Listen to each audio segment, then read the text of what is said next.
Hey, so it has been basically forever since I did a video last. I have no excuses, I just didn't get around to filming, and I accidentally missed my June favorites. No, May favorites.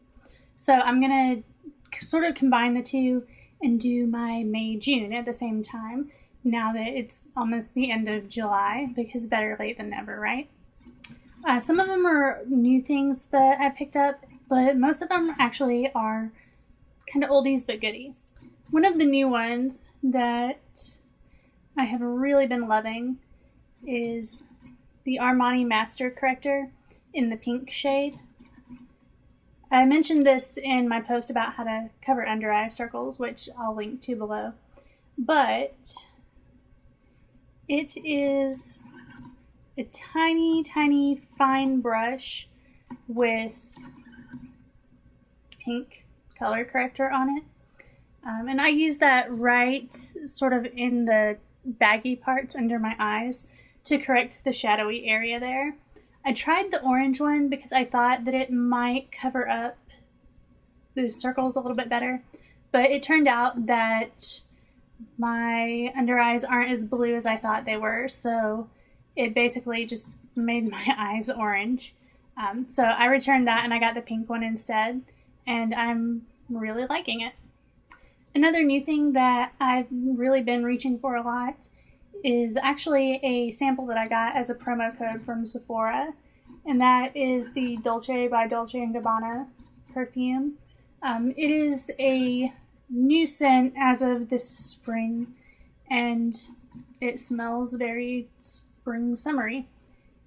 It's sort of a white-green floral.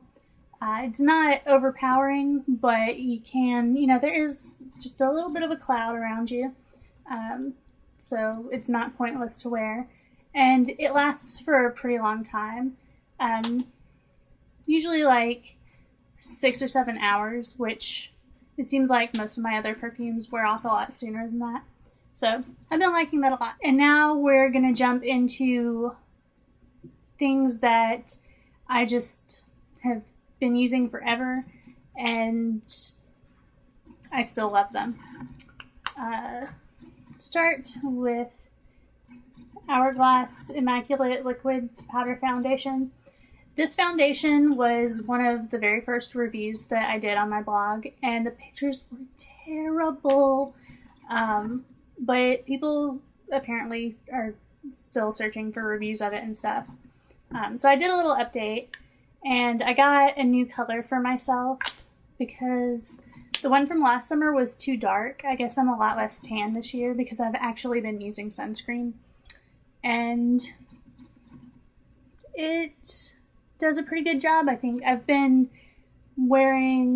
have it on today, and I think I've had it on for about 13 hours or so, and I haven't blotted or anything. So I'm really impressed with the oil control, and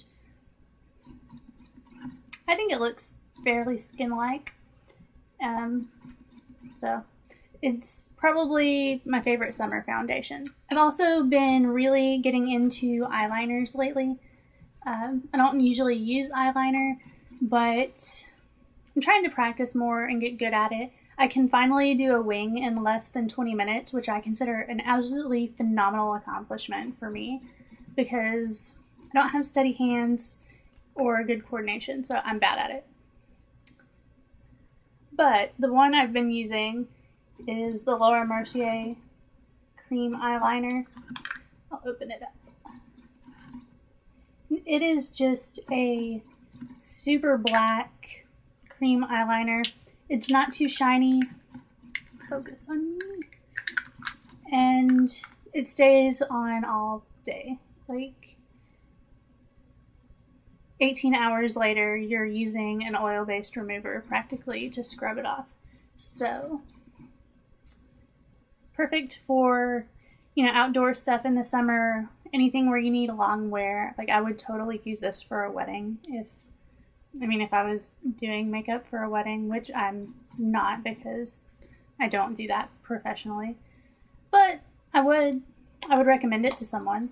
I've also been getting into my Laura Mercier Tightline Cake Liner, which I've had for maybe a year or so, and you can see I have started to hit some serious pan on it, which is not something that happens a whole lot with products, but I seriously have been using this almost every day for however long I've had it. And I use this brush with it, which is the Hakuhodo D521, I think. And it's like the tiniest little brush you ever saw. Itty bitty. And I just love it. It's so cute. But it gets really right down in between my lashes, and it does a great job for tight lining. I've also used it for doing wings and stuff, but I sort of prefer a more fine tip brush for that. Oh, and before I forget, the activator fluid for the Tightline Cake Liner.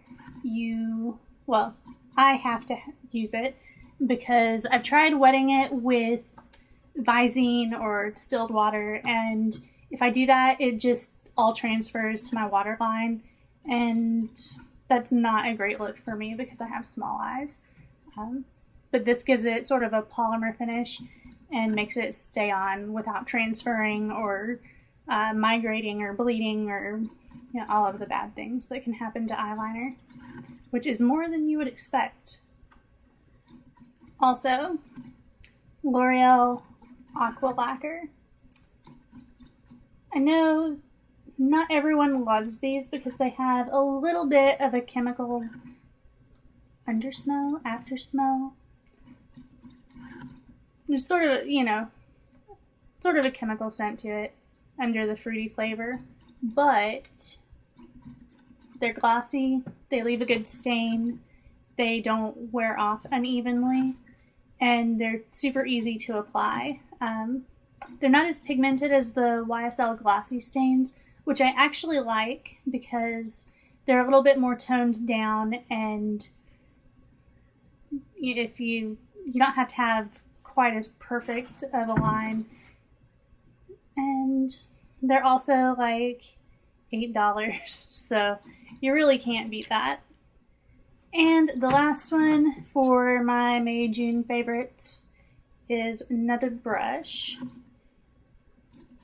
and that's the Ray Morris Square Kabuki. I think it's the number 4, but it's another tiny, adorable little brush. It's made out of blue squirrel hair. Blue, I think. And so it's super soft, and it's meant to be used for, finishing, blending under your eyes, whatnot, whatever, blah, blah, blah. But I used it for contouring because I have a miniature head and a miniature face, and it just fits perfectly, like on my cheekbones and along the side of my nose, on my jawline.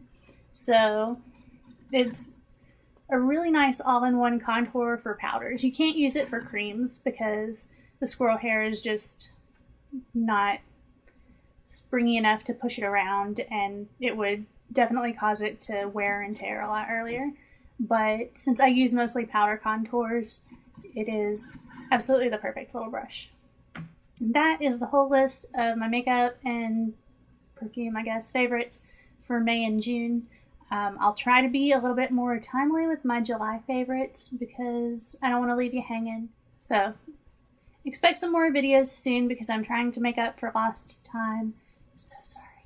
And I'll see you soon. Bye.